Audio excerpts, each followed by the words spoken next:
HD सच्ची कहानियों पर आप सभी का स्वागत है। मेरी माँ ने दुनिया जहाँ का सबसे अच्छा रिश्ता मेरे लिए देखा था। मैं अपने पति को लेकर बहुत एक्साइटेड थी। मैं बहुत खुश थी क्योंकि उनके घर में किसी चीज़ की कोई झंझट नहीं थी। मैं अपने ससुराल में बिल्कुल अकेली थी। मेरा पति एक नॉर्मल सा जॉब करता था। ना तो उनकी माँ थी, ना उनकी बहन थी, ना कोई रिश्तेदार था। ऐसे में किसी चीज़ की कोई रोक टोक नहीं थी। पर मैं आज इस कहानी को इसलिए सुना रही हूँ कि शायद मेरी माँ गलत थी और मैं भी बहुत गलत थी। इस कहानी को सुनने के बाद आपके रोंगटे खड़े हो जाएंगे। अब सुनिए मेरी कहानी।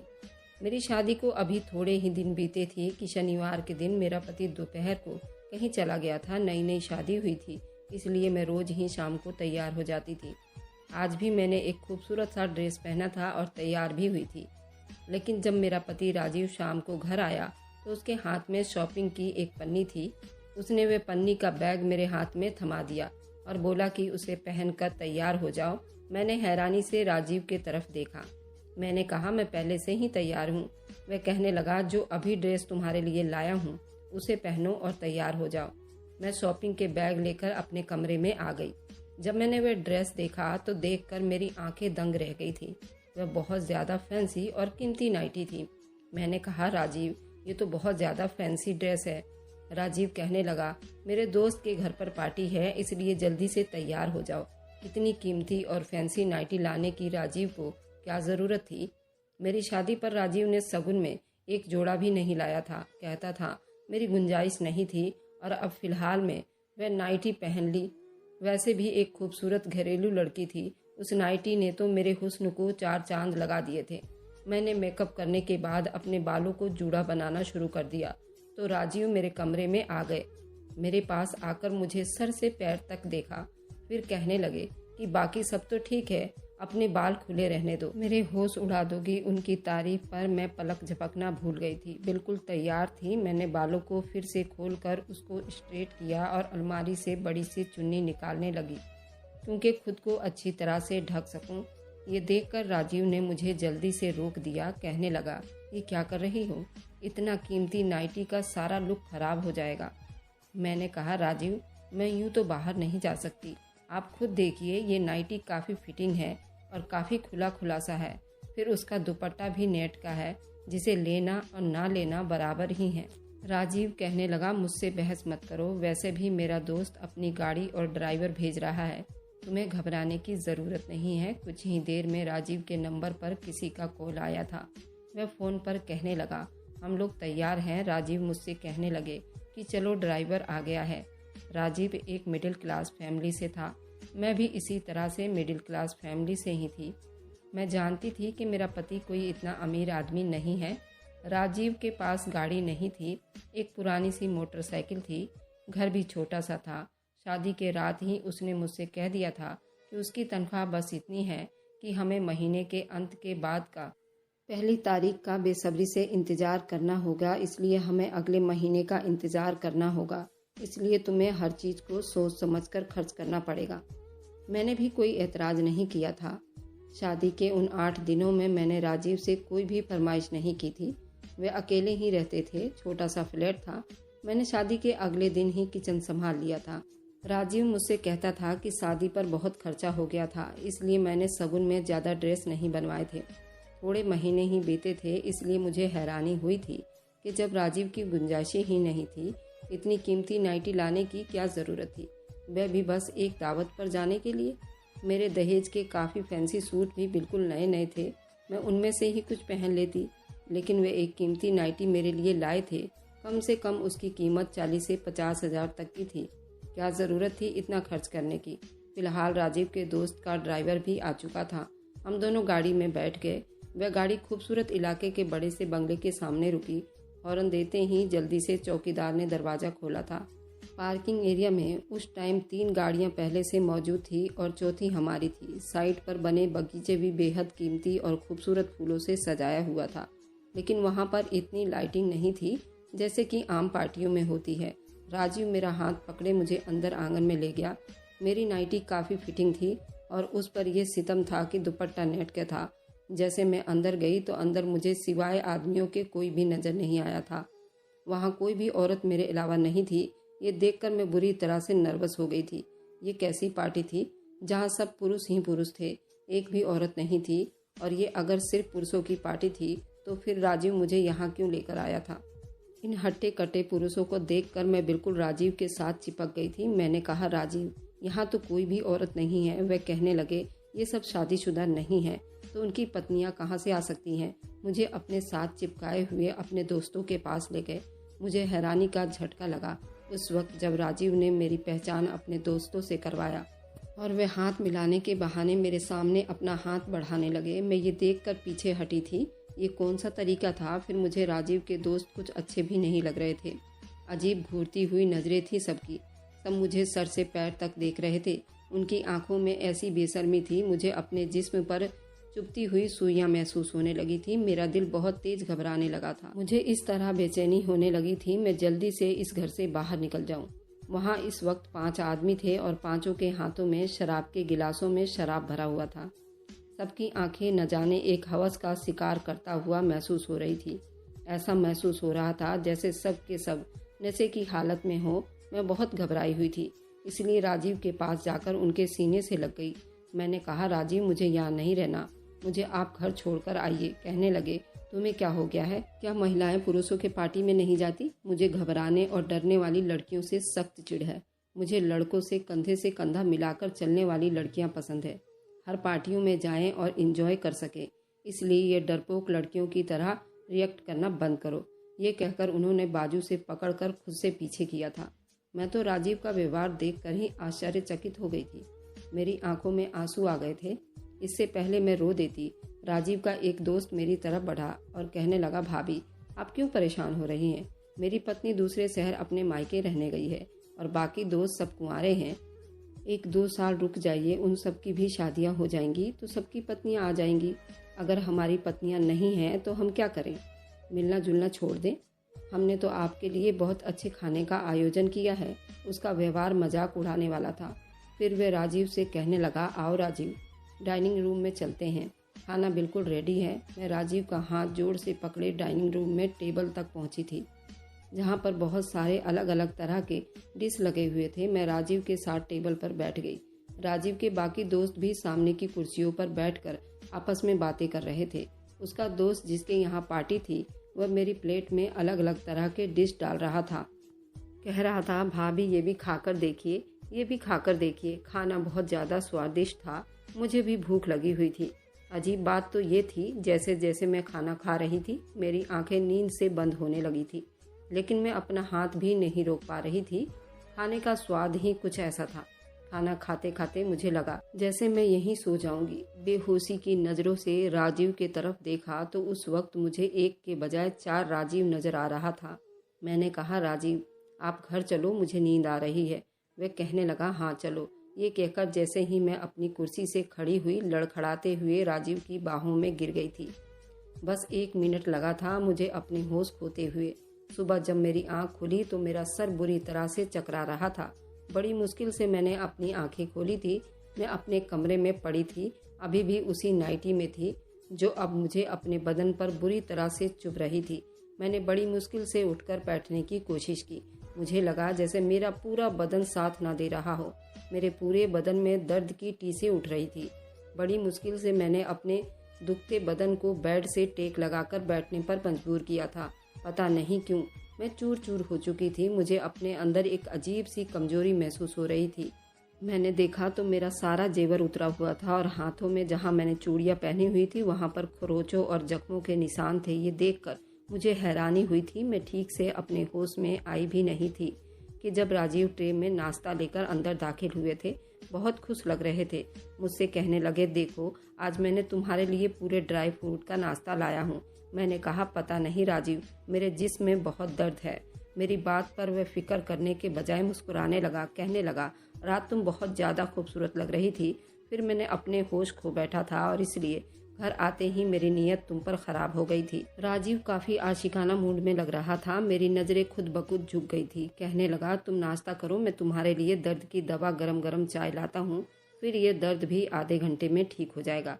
हैरान हो रही थी कि उन 8 दिनों में तो राजीव ने कभी मुझसे ऐसे शब्द से मोहब्बत का इजहार नहीं किया था, क्योंकि मेरे पूरे बदन में जख्म थे। फिलहाल अगले दिन तक मैं काफ़ी ठीक महसूस करने लगी थी, लेकिन मैं नहीं जानती थी ये रोज़ की समस्या बन जाएगी। हर शनिवार राजीव मुझसे एक नई ड्रेस लाकर देता, कहता तैयार हो जाओ, दोस्त के घर डिनर पर जाना है, और फिर इस दोस्त के बंगले में मुझे ले जाता। इस बार तो उसके दोस्त मुझ पर पहले से ज़्यादा अपना प्यार लुटाकर कहने लगे, भाभी आपके हुस्न के तो हम दीवाने हो गए हैं। राजीव तो बड़ा खुशनसीब है कि उसे आप जैसी पत्नी मिली है। मुझे राजीव के दोस्तों के मुंह से इस तरह की तारीफ बहुत बुरी लग रही थी। मैंने गुस्से से उन्हें घूर कर देखा था, वह बेशर्मों की तरह हंसने लगा। मैं सोच चुकी थी कि घर जाते ही राजीव से कहूँगी मैं अब की बार उनके घर नहीं जाऊंगी। मुझे पुरुषों की इस तरह की घटिया बातें और मजाक पसंद नहीं था। इस बार मेरे साथ ये हुआ था। जैसे ही मैंने खाना खाया मुझ पर बेहोशी छाने लगा। अगले दिन फिर मेरा जिस्म दर्द से चूर चूर था, लेकिन मैंने एक बात नोट की थी कि राजीव बहुत खुश लग रहा था। घर पर फल फ्रूट भी लाने लगा था, पैसे भी बड़े खुले हाथ से खर्च कर रहा था, जबकि उसकी तनख्वाह इतनी ज़्यादा नहीं थी। फिर ये रोज रोज की अय्यासियाँ कैसे हो रही थी। घर आते हुए वह रोज अच्छे से अच्छा होटल का खाना साथ ले आता था। मुझसे कहते थे कि कोई ज़रूरत नहीं है तुम्हें किचन में अपने शरीर को कष्ट पहुंचाने की, तुम्हारा खूबसूरत हुस्न फीका पड़ जाएगा। कभी कभी तो मुझे राजीव की बातें बड़ी अजीब लगती थी। मैंने कहा कि हर औरत घर के काम करती है, मुझे भी अच्छा लगता है मैं आपके लिए खाना बनाऊं, आपके लिए काम करूं। कहने लगे कि नहीं, तुम बस अपने हुस्न का ख्याल रखा करो, उसे सजाया और संवारा करो। तुम नहीं जानती कि तुम्हारा हुस्न मेरे लिए कितना अहमियत रखता है। मेरे हाथ थामे वो मुझसे मोहब्बत भरी बातें कर रहे थे कि जानती हो तुम्हें मैंने अपनाने के लिए कितने पापड़ बेले थे। ये बात सुनकर मुझे हैरानी हुई थी, क्योंकि हमारा रिश्ता तो एक रिश्ते कराने वाली बिचौलिए से हुआ था। मैंने तो पहले कभी राजीव को नहीं देखा था। मैंने कहा क्या मतलब। मेरी बात पर वह हंसने लगे। कहने लगे मैंने तुम्हें एक मॉल में शॉपिंग करते हुए देखा था। मैं तुम्हें देखकर ही तुम पर फिदा हो गया था। वहीं से मैंने तुम्हारा पीछा शुरू कर दिया था। तुम्हारा घर देखा, फिर मालूम हुआ कि तुम्हारी माँ तुम्हारे लिए रिश्ता देख रही है। मुझ पर विश्वास करो कि मुझे बहुत डर लगा था कहीं मैं तुम्हें खो ना दूं। कहने लगा एक बार मैंने तुम्हारे घर के बाहर एक रिश्ते कराने वाली आंटी को निकलते देखा था। फिर मैंने उससे कहा कि अगर वो मेरा रिश्ता तुमसे करवा दे तो मैं उसे अच्छे खासे पैसे दूंगा। वह मेरी बात मान गई और यूं मेरा रिश्ता तुमसे हो गया। मैं तो राजीव की बात सुनकर हैरानी से आंखें फाड़े उसे देख रही थी। मुझे नहीं पता था मेरा पति मुझसे पहले मोहब्बत करता था। मुझे अपनाने के लिए उसने इतना सब कुछ किया था। मेरे दिल में राजीव के लिए और भी मोहब्बत और उसकी कदर बढ़ गई थी, लेकिन मैं नहीं जानती थी कि सच तो कुछ और ही था। शनिवार को जब मुझे राजीव ने फिर से वह कीमती नाइटी लाकर दिया तो मैंने कहा राजीव, मुझे आपके दोस्तों के घर पार्टी में नहीं जाना। मेरी बात सुनकर उसके चेहरे का रंग एकदम बदलने लगे थे। उसकी मुस्कुराहट गायब हो गई थी और चेहरे पर थोड़ा गुस्सा था।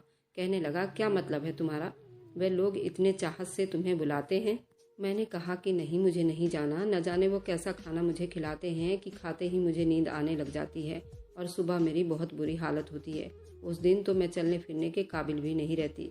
फिर वहाँ पर सिर्फ पुरुष होते हैं, मेरा वहाँ क्या काम है। आपको जाना है, अपने दोस्तों के साथ टाइम बिताना है, आप जाइए, लेकिन मैं नहीं जाऊंगी। ये कहकर मैं अपने बेड पर बैठ गई। मैं नहीं जानती थी कि मेरा मना करना मुझे इतना महंगा पड़ सकता है। राजीव बहुत गुस्से में मेरे पास आया, मेरा बाजू पकड़कर बुरी तरह से दबोच लिया। कहने लगा अब तक तुमने मेरी मोहब्बत देखी है, अब मेरा गुस्सा भी देखोगी।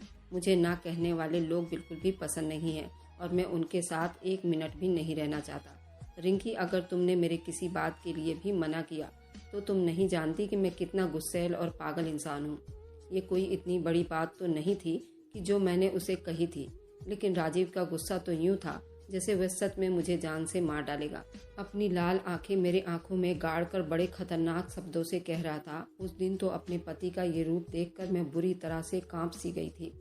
मैंने फिर उससे कोई बहस नहीं की और वहाँ चली गई, लेकिन मुझे ये सब अच्छा नहीं लग रहा था। न जाने क्यों टेबल पर मुझे इतने सारे पकवान और खाने भी आज बुरे लग रहे थे, क्योंकि इस भोजन को करते ही ये मुझे अपने होश में नहीं रहने देते थे। मैंने बहुत कम सब्जी अपने प्लेट में डाली थी और थोड़ा थोड़ा सा निवाला खा रही थी, लेकिन जैसे ही राजीव के दोस्त की नज़र मुझ पर पड़ी, कहने लगा भाभी क्या बात है, आप खाना ठीक से नहीं खा रही हैं। मैंने कहा मुझे भूख नहीं है। मेरा ये कहना था कि उसने एक अजीब तरह का इशारा राजीव को किया था। ये देखकर मेरे होश गुम हो गए थे। राजीव ने सामने पड़ी बिरयानी से मेरी प्लेट भर दी। कहने लगे थे पूरा ख़त्म कर दो। वह घूरती हुई नज़रों से मुझे कह रहे थे। मैंने बड़ी मुश्किल से वह चावल ख़त्म किए थे और खाते ही मेरी वे हालत हो गई थी। अब तो मुझे राजीव पर भी शक होने लगा था। अगली शनिवार आने से पहले मैंने तबीयत खराब का बहाना किया और मायके चली गई। मेरी छोटी बहन के रिश्ते की बात तय हो गई थी। छोटी सी मंगनी की रस्म घर पर ही थी। मेरी बहन शॉपिंग करने गई हुई थी, मुझे भी साथ ले गई थी। वहीं मेरी मुलाकात राजीव के उन 5 दोस्तों में से एक से हो गई थी। वे बातों के बीच बीच बार बार मेरी बहन को देख रहा था। कहने लगा, भाभी इस बार हमारे घर आइए तो अपनी बहन को भी जरूर साथ लेकर आना। ये भी आपकी तरह बड़ी कमाल की चीज़ है। मुझे उस आदमी की बात बहुत बुरी लगी। मेरी बहन भी उसे घूर कर देखने लगी। मैंने कहा, आपको तमीज़ नहीं है बात करने की? मेरा शब्द थोड़ा तीखा हो गया था। आसपास के आने जाने वाले लोग भी वहीं खड़े हो गए थे। ये देखकर उस आदमी को गुस्सा आ गया। कहने लगा, तमीज़ का मतलब पता है तुझे? हम औरत को देखकर तमीज़ करते हैं, हर औरत का नहीं। तू ऐसी औरत है कि तेरी इज्जत और तमीज़ की जाए? मैंने कहा, जुबान संभाल कर बात कर। वह कहने लगा, क्यों, सच बहुत चुभ रहा है तुझे? 2 टके की औरत हो और मुझसे तमीज़ की बात कर रही हो? ये शब्द सुनकर मुझे उस पर इतना गुस्सा आया कि मैंने एक जोरदार थप्पड़ उसके मुंह पर मार दिया। उस थप्पड़ की गूंज जिसने भी सुनी, सारे लोग वहां इकट्ठे हो गए। कुछ लोग कहने लगे, मैडम अगर इस आदमी ने आपके साथ बदतमीजी की है तो हम इसकी तबीयत अभी ठीक कर देते हैं। कुछ आदमियों ने तो अपना हाथ खूब साफ कर लिया। मेरा जी तो यही चाह रहा था कि कहूँ कि मुंह तोड़कर उस आदमी का हुलिया बिगाड़ कर रख दो। जिस आदमी को औरत से बात करने की तमीज़ तक नहीं थी। मैंने सोचा कि घर जाने के बाद राजीव को उसकी हरकत बताऊंगी। वे लोग कितने बदतमीज़ हैं और हर शनिवार को ज़बरदस्ती उनके घर ले जाता है। उनकी नज़रों में तो किसी की भी बहन बेटी की इज्जत नहीं है। उससे पहले कि वहाँ खड़े आदमियों ने उस आदमी की अच्छी खासी दुर्गति बना दी तो वह कहने लगा, इस औरत का खुद तो चरित्र ठीक नहीं है। ये औरत धंधा करने वाली औरत है और मैं उसका ग्राहक हूँ। बस यहाँ पर तमाशा बना रही है। मेरा ये सुनना था कि मेरे होश उड़ गए। मैंने कहा, ये क्या बकवास कर रहा है? ये बात सुनकर कहने लगा, तुम हर शनिवार को क्या करने हमारे बंगले पर आती हो? वे तब जबकि तुम जानती हो कि वहाँ तुम्हारे अलावा कोई औरत नहीं होती। उसके बाद जो बात उस आदमी ने मुझसे कही, पहले मेरा दिमाग चकरा कर रह गया था। कहने लगा, अगर मेरी बात पर यकीन नहीं आ रहा तो इस बार आना शनिवार को हमारे घर। तुम्हें मैं अच्छा सबक सिखाऊंगा और मैं तुम्हारी सही औकात दिखाऊंगा कि तुम क्या हो। मेरी बहन मेरी शक्ल देखते रह गई थी। मैं यूं ही ठिठक कर पत्थर हो गई थी। बहुत से लोग मुझे अजीब सी नज़रों से देखते हुए वहां से चले गए। वह आदमी गुस्से से फड़फड़ाकर उठा था, मुझे घूरता हुआ वहां से चला गया। मेरी बहन ने मेरा हाथ पकड़कर मुझे घसीटते हुए बाजार से घर ले आई। कहने लगी, दीदी ये सब क्या बकवास कर रहा था? मैंने कोई जवाब नहीं दिया। मेरा तो दिमाग चकरा रहा था। मेरा तो जी घबरा रहा था, जैसे अभी मेरे दिल को कुछ हो जाएगा और वह फट जाएगा। मुझ पर अजीब सी बेचैनी सवार होने लगी थी। मेरी बहन मेरी बिगड़ती हुई हालत देखकर मुझे घर ले आई थी, लेकिन मुझे वहाँ भी चैन नहीं आया। मैं जल्दी से अपने घर चली गई। घर गई तो राजीव का मूड बहुत खराब था। कहने लगा, खूब रह लिया ना अपनी माँ के घर। अब अगर तूने मायके रहना है तो और दिन में जाकर रहना। शनिवार को तो एक छुट्टी होती है मेरी, वह भी छुट्टी तुम बर्बाद कर देती हो। मैंने कोई जवाब नहीं दिया था, क्योंकि मैं कुछ भी कहती तो वह गुस्से से भड़क उठता और अपनी बात से पलट जाता। इस बार जब वह मुझे अपने दोस्तों के घर लेकर आया तो उस वक्त उसका वह दोस्त वहाँ पर नहीं था जिससे मेरी मॉल में झगड़ा हुआ था। जैसे मैंने आधा खाना खाया, मैंने जल्दी से खांसने लगी और वॉशरूम में चली गई। मुझे वह खाना अपने अंदर हजम नहीं करना था, इसलिए मैंने अपनी उंगली अपने हलक में डालकर उल्टी कर दी। जो कुछ खाया था सब कुछ बाहर आ चुका था, इसलिए मुझ पर नशे का असर नहीं हुआ था। मैं बाहर आई और बेहोश होने का नाटक करने लगी। राजीव ने मुझे अपनी बाहों में ले लिया, कमरे में ले गया, मुझे बेड पर लिटा दिया। अभी कमरे में लाया ही था तो उसके दोस्त भी कमरे में आ गए। राजीव कहने लगा, इस बार मैं डबल कीमत लूँगा। हर बार तुम लोग रात भर मेरी पत्नी के साथ अय्याशियाँ करते हो। अब वो बीमार रहने लगी है। तुम लोगों के दिए हुए पैसे आधे तो उसकी दवाई पर खर्च हो जाते हैं, मुझे क्या फ़ायदा हुआ? उसके दोस्त कहने लगे, हमें स्वीकार है, तुम उसकी जितनी चाहे कीमत ले लो। मेरा जी चाह रहा था कि ज़मीन फटे और मैं उसमें समा जाऊं। मेरा ही पति मेरी इज्जत का सौदा कर रहा था। पति तो पत्नी का रक्षक होता है, उसे गंदी नज़रों से बचाने के लिए, चाहे वह उसके दोस्त का ही गिरबान क्यों ना हो। ये कैसा पति था? जो मेरा ही सौदा कर रहा था। उससे पहले कि वे लोग मेरे साथ कुछ भी गलत करते, पुलिस की गाड़ी का सायरन बजने लगा था। ये सुनकर वे सब घबरा गए थे। मैंने यहाँ आने से पहले पुलिस को सारी इन्फॉर्मेशन दे चुकी थी। जब तक पुलिस अंदर आई मैं उठकर बैठ गई थी। मुझे बैठता देखकर राजीव और बाकी दोस्तों के रंग भी उड़ गए थे। मैंने अपने पति को गिरफ्तार करवा दिया था क्योंकि उससे खूबसूरत लड़की चाहिए थी, इसलिए कि उसे अपने दोस्तों के आगे बेच दे। राजीव जेल में बंद था और इसी बीच में मैंने उसे डिवोर्स भी ले ली थी। मुझे डिवोर्स भी हो चुकी थी, लेकिन मुझे अपने माँ बाप से एक शिकायत थी। मेरी शादी और रिश्ता कराने से पहले उन्होंने ये तो देखा था कि लड़का अकेला है, मुझ पर घर की जिम्मेदारियां नहीं होगी, सास ससुर के ताने नहीं होंगे, लेकिन ये नहीं देखा कि वह करता क्या है। भगवान के लिए अपनी बेटियों को भी ब्याहने से पहले अच्छी तरह से जांच पड़ताल किया करें, कहीं कोई राजीव जैसा आदमी उनकी ज़िंदगी में ना आ जाए। अगर आपको आज की कहानी पसंद आई है तो वीडियो को ज़रूर लाइक कीजिएगा और अपने दोस्तों के साथ शेयर भी कीजिएगा। और हाँ, अगर आपने अभी तक हमारे चैनल को सब्सक्राइब नहीं किया है तो ज़रूर सब्सक्राइब कर लें। मिलते हैं हम अपनी कल की एक नई दिलचस्प कहानी के साथ। मुझ पर सदा अपना प्यार और स्नेह बनाए रखें। सभी को मेरा प्यार भरा नमस्कार दोस्तों।